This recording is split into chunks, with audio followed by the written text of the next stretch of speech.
وأشهد أن سيدنا محمدا عبده ورسوله لا نبي بعده اللهم صل وسلم وبارك على سيدنا محمد الفاتح لما أغلق والخاتم لما سبق ناصر الحق بالحق والهادي إلى صراطك المستقيم وعلى آله حق قدره ومقداره العظيم. Masyaallah habaib al-fudala, masyaallah ulama al-izzah,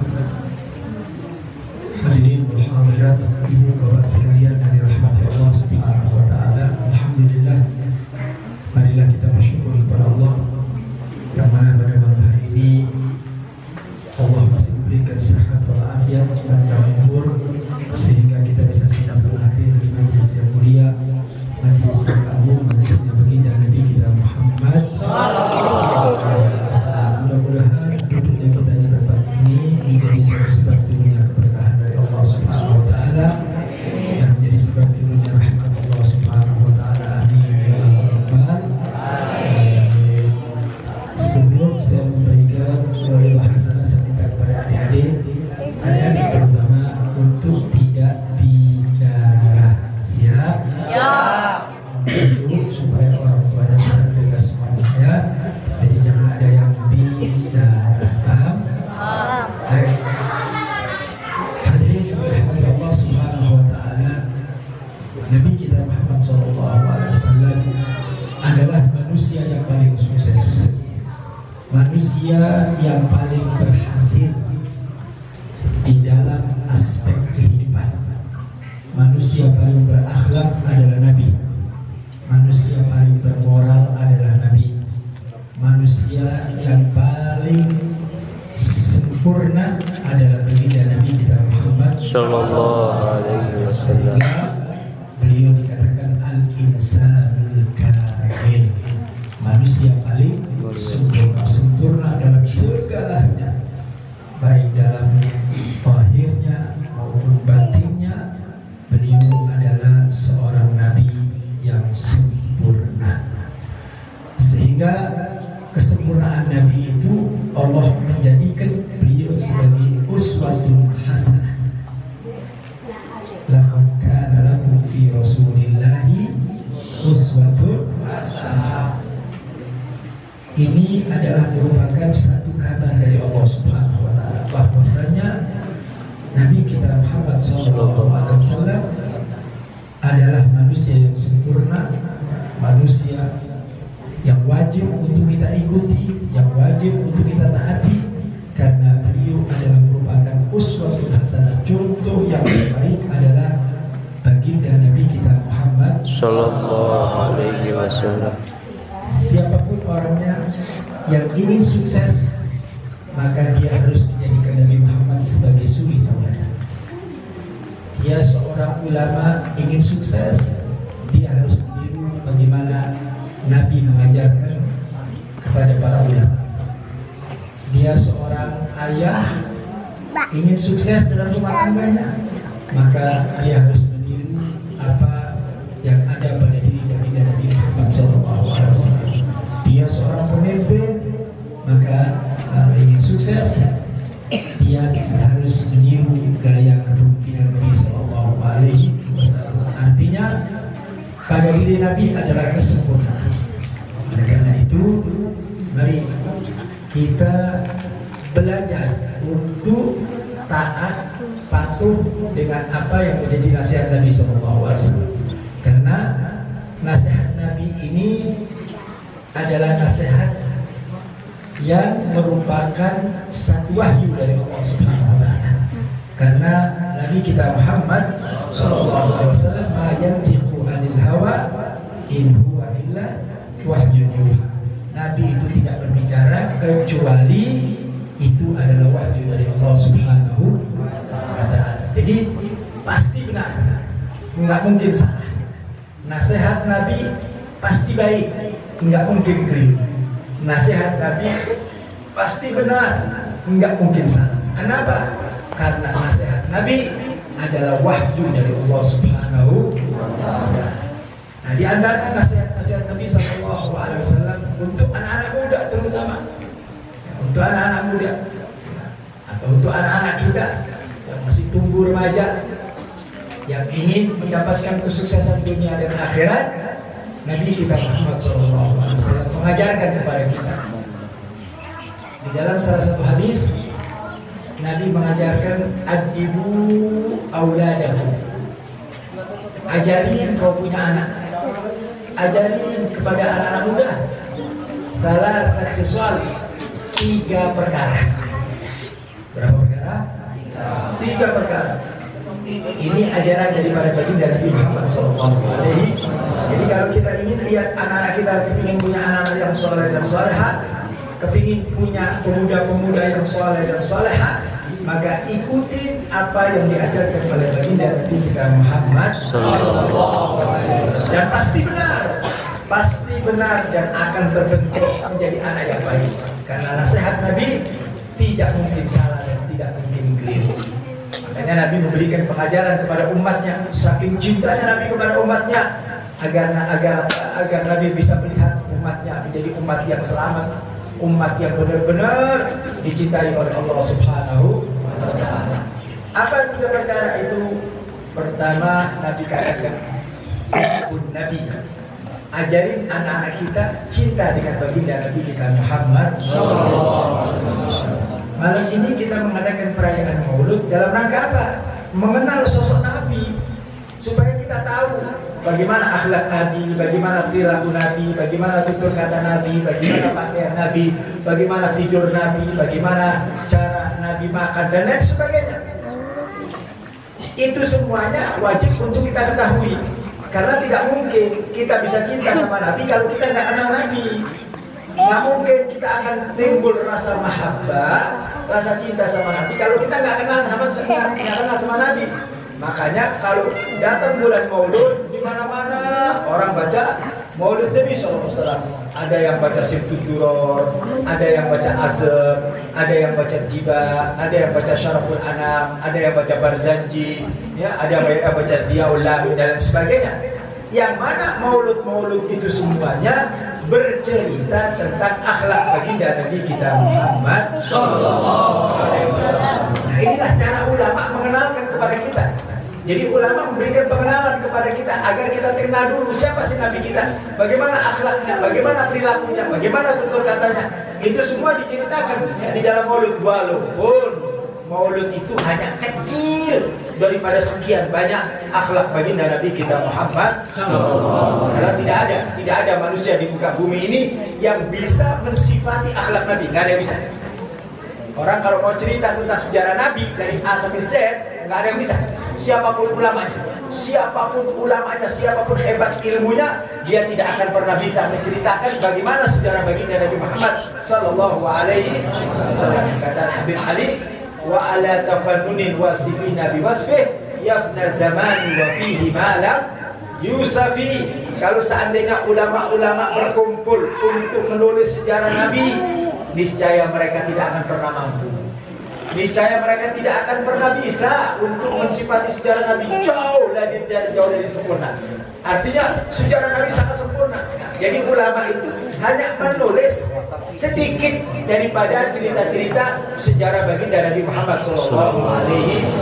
Apa tujuan dan maksudnya? Agar kita kenal, agar kita tahu anak-anak muda ini supaya ngerti bagaimana sih akhlak Nabi, bagaimana sih tutur kata Nabi, bagaimana pakaian Nabi, bagaimana cara makan Nabi, bagaimana cara tidur Nabi, bagaimana cara Nabi masuk kamar mandi, ya, bagaimana sholat Nabi. Itu umat Islam wajib tahu, wajib ngerti, ya. Kalau kita sudah tahu sejarah Nabi, tahu bagaimana biografi Nabi, maka dari situ timbul yang namanya cinta. Sebab yang namanya cinta itu nggak mungkin bisa timbul tanpa ada pengenalan. Jadi kenal dulu, cinta. Setelah cinta, sayang sama Nabi Sallallahu Alaihi Wasallam. Karena ada ucapan tak kenal maka sayang. Ya, tak kenal maka tak sayang. Jadi kalau kita tiba-tiba mengatakan, oh saya sayang sama Nabi, saya cinta sama Nabi, ditanya, tahu nggak sejarah Nabi? Nggak tahu. Bohong. Nggak ada orang cinta nggak kenal, itu nggak ada. Para ulama-ulama para orang-orang solehin, ya, mereka itu cinta sama Nabi, mereka itu membela Nabi, mereka itu melindungi Nabi, mereka itu luar biasa kepada Nabi. Kenapa? Karena mereka cinta dulu sama Nabi. Kenal dulu, kenal baru cinta. Sahabat Nabi, itu sahabat Nabi luar biasa, membela Nabi luar biasa, ya, ngejaga sama Nabi luar biasa, cintanya luar biasa. Dari mana mereka cinta? Dari mana mereka itu sayang sama Nabi? Awal mulanya mereka kenal sama Nabi, akhlaknya Nabi. Nabi kalau berbicara nggak pernah mengangkat suara. Nabi kalau bicara lembut. Kalau bertemu sama orang itu bahasanya indah, bahasanya enak. Itu cara Nabi. Sahabat Nabi dipertontonkan itu. Itu sahabat Nabi duduk sama Nabi. Lihat makan Nabi. Nabi itu nggak makan kecuali dengan jamaah. Nabi nggak pernah makan sendiri. Itu bagian daripada akhlak Nabi. Ya, makanya di masyarakat kita atau di kalangan para habaib kalau makan itu satu nampan berapa orang? 3 orang, 4 orang. Ya. Kenapa? Karena Nabi mengatakan orang yang makan dengan banyak tangan itu barokah. Ya, barokah. Nah kalau kita sudah terbiasa, oh Nabi itu kalau makan bareng-bareng sama keluarganya. Nah kita di rumah tangga juga begitu, praktekkan. Makan bareng-bareng sama anak istri kita, sama anak-anak kita, makan bareng-bareng, ya, supaya mendapatkan keberkahan. Kalau ditanya, kenapa kita makan bareng-bareng? Karena Nabi Muhammad makannya seperti itu. Paham ya? Nah, jadi meniru. Setelah kita tahu meniru. Nabi kalau tidur ngadep kiblat. Nabi kalau tidur ngadep kiblat. Kita kalau tidur coba ngadep kiblat. Jangan ke belakang kiblat. Lihat mana kiblatnya? Oh sebelah sana. Ada sana. Nabi itu miring ke kiblat sambil tangannya diletakkan di pipinya. Nih. Sambil tangannya diletakkan di pipinya. Itu tidur Nabi. Nah kalau kita benar-benar cinta sama Nabi, tidur kita niru Nabi, ngadep ke kiblat, tangannya diletakkan ke pipi. Kalau ditanya kenapa kamu tidur begini? Karena Nabi Muhammad tidurnya begitu. Jadi kita bangga.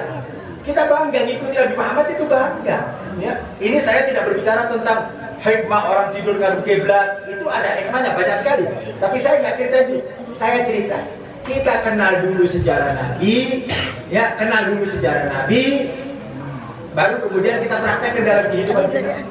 Nabi kalau makan dengan 3 jari, Nabi kalau makan dengan 3 jari, bukan model kayak itu tangan 5 diikutin dia. Masya Allah. Nabi makan dengan 3 jari, praktekkan dalam kehidupan kita, ya pakaian Nabi, tutur kata Nabi, perilaku Nabi, ya. Nabi kalau masuk kamar mandi, ya. Kaki kiri dulu dahulu dimasukkan kemana ke kamar mandi. Itu cara Nabi semuanya. Nah itu semuanya wajib untuk kita ketahui, kemudian kita praktekkan dalam kehidupan kita sebagai bukti bahwa kita cinta sama Nabi. Apa yang dikerjain Nabi, kerjain kita. Nabi itu seumur-umur nggak pernah ninggalin sholat berjamaah. Seumur-umur nggak pernah ninggalin sholat jamaah. Kalau kita cinta sama Nabi, jangan ninggalin sholat jamaah. Nabi itu kalau sholat seumur-umur nggak pernah ninggalkan yang namanya siwak. Siwak atau siwak tuh? Pakai siwak Nabi. Ya, bahkan sampai Nabi mengatakan laula an asyqa 'alal ummati la amartuhum bisiwaki inda kulli sholat. Kalau seandainya tidak memberatkan umatku, niscaya aku wajibkan umatku setiap kali sholat wajib pakai siwak. Kita sholat pakai siwak. Kalau ditanya kenapa pakai siwak, Nabi Muhammad kalau sholat pakai siwak. Jadi semua perilaku kita niru Nabi Muhammad. Nah diketahui itu dari mana? Dari sejarah. Dari sejarah kita hadir perayaan Maulud, kita baca Maulud, hadir pengajian, ya akhlak Nabi, supaya kita tahu semuanya. Setelah kita tahu, baru kita ikuti. Nah setelah kita ikutin, timbul yang namanya mahabbah. Makanya tadi Nabi mengatakan ajarin anak-anak kita hubbun Nabi, cinta sama Nabi. Udah paling kita cintai Nabi, udah jadikan Nabi paling orang yang paling kita cintai. La yu'minu ahadukum hatta akuna ahabba ilaih min nafsi wa walidihi wan nasi ajmain. Kata Nabi, tidak sempurna seseorang yang menjadikan aku orang yang paling dia cintai melebihi dari ayahnya, melebihi dari ibunya, melebihi dari keluarganya, melebihi dari hartanya, melebihi daripada semua makhluk yang ada di muka bumi. Orang yang paling kita cintai habibina Muhammad sallallahu alaihi wasallam. Itu yang harus kita praktekkan. Cinta udah gak ada. Ya, jangan cinta sama artis, jangan cinta sama ini, jangan cinta sama itu, jangan. Cintai Nabi Muhammad sudah. Hubbun Nabi, cinta sama Nabi Muhammad. Orang kalau sudah cinta dengan Nabi Muhammad, dia akan berkorban untuk Nabi Muhammad. Dia akan berjuang untuk Nabi Muhammad. Dia akan membela ajaran Nabi Muhammad. Dia akan berada di barisan Nabi Muhammad. Ya. Dia akan terus istiqomah untuk berselawat kepada Nabi Muhammad. Itu tanda-tanda cinta begitu. Ya. Nah, jadi orang kalau cinta sama Nabi harus dibuktikan dengan cintanya. Jadi jangan sekedar ngomong cinta-cinta tapi nggak ada bukti. Yang namanya cinta itu butuh bukti. Al-mahabbah itu butuh bukti. Ya. Para ulama mengatakan al-mahabbah laha alamat. Yang namanya cinta itu butuh bukti. Nggak bisa. Salah satunya misalnya apa, Habib? Bukti daripada cinta kita. Nabi mengatakan man ahabba syai'an kathura dzikruhu. Siapa orang cinta dengan sesuatu, maka dia akan banyak menyebutnya. Jadi kalau kita cinta dengan sesuatu, kita sebutin nama kita, nama orang yang kita cintai. Nah, kalau kita cinta sama Nabi, sebutin terus namanya Nabi. Sebutin terus, jangan pakai berhenti. Kalau kita benar-benar cinta sama Nabi, bagaimana cara menyebut nama Nabi? Berselawat kepada baginda Nabi Muhammad.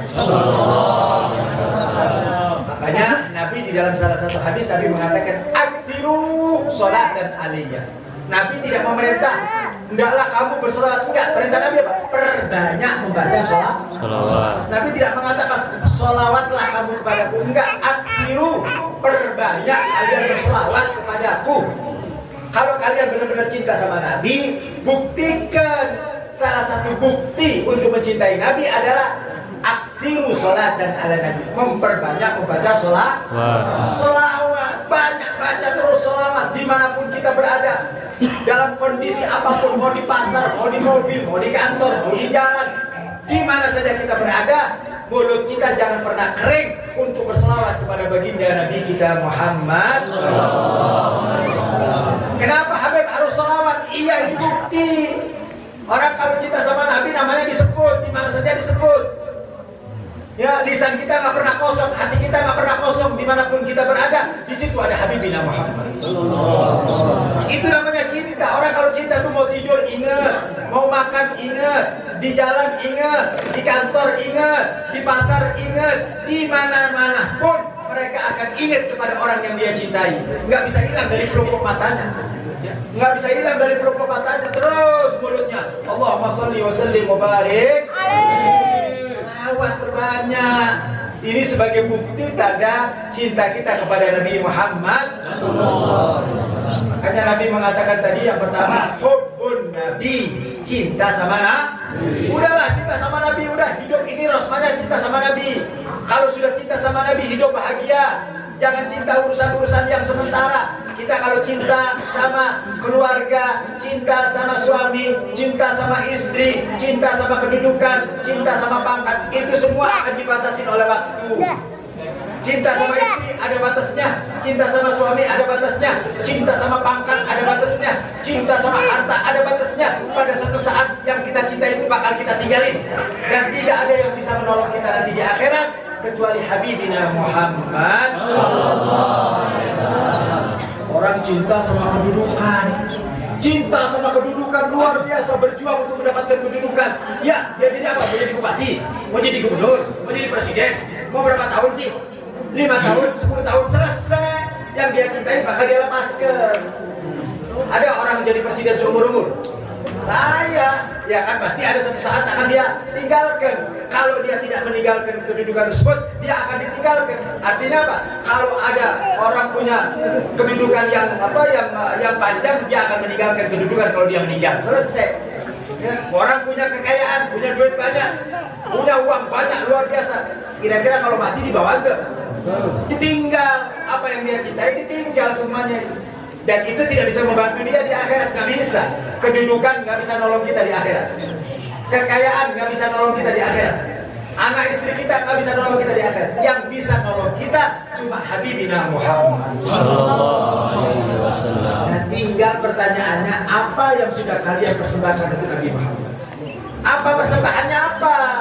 Apa kalian berjuang? Kalian nanti di akhirat yang nolongkan Nabi Muhammad, yang ngebantuin Nabi Muhammad, yang memberikan syafaat Nabi Muhammad. Kalau di dunia kalian gak kenal Nabi Muhammad, gak pernah niru Nabi Muhammad, gak mau berjuang untuk Nabi Muhammad, tidak mau membela ajaran Nabi Muhammad, gimana nanti di akhirat mau ditolong sama Nabi Muhammad? Kan begitu. Orang itu kalau cinta harus ada perjuangan, betul? Cinta itu butuh perjuangan. Gak bisa cinta butuh perjuangan. Yang namanya cinta kita harus berjuang. Cinta sama dunia aja kita berjuang. Kita ingin jadi orang kaya, kerja enggak? Kerja, jatuh bangun, wah luar biasa. Panas kepanasan, hujan kehujanan, capek, letih, sakit. Untuk apa? Untuk kejar dunia kok. Dunia itu kita dapatkan dengan susah payah. Untuk mendapatkan dunia kita dapatkan dengan susah payah. Artinya apa? Cinta butuh pengorbanan. Butuh pengorbanan. Jadi kalau kita cinta sama dunia, korban. Waktu kita habis ngurusin dunia terus. Ya, cinta sama keluarga, berkorban untuk keluarga, kerja untuk hidupin keluarga. Ya kan? Kalau cinta sama keluarga saja butuh perjuangan. Cinta kepada kedudukan dan pangkat butuh perjuangan. Bagaimana cinta Habibina Muhammad? Orang kalau sudah cinta sama Nabi Muhammad, bukan saja harta, nyawa dipersembahkan untuk Nabi Muhammad. Nyawa itu murah. Untuk orang yang kita cintai seperti Nabi Muhammad, itu harta, nyawa murah. Saya bawakan satu cerita, dengerin baik-baik. Saya bawakan satu cerita. Lihat bagaimana kecintaan sahabat dengan Nabi Muhammad SAW.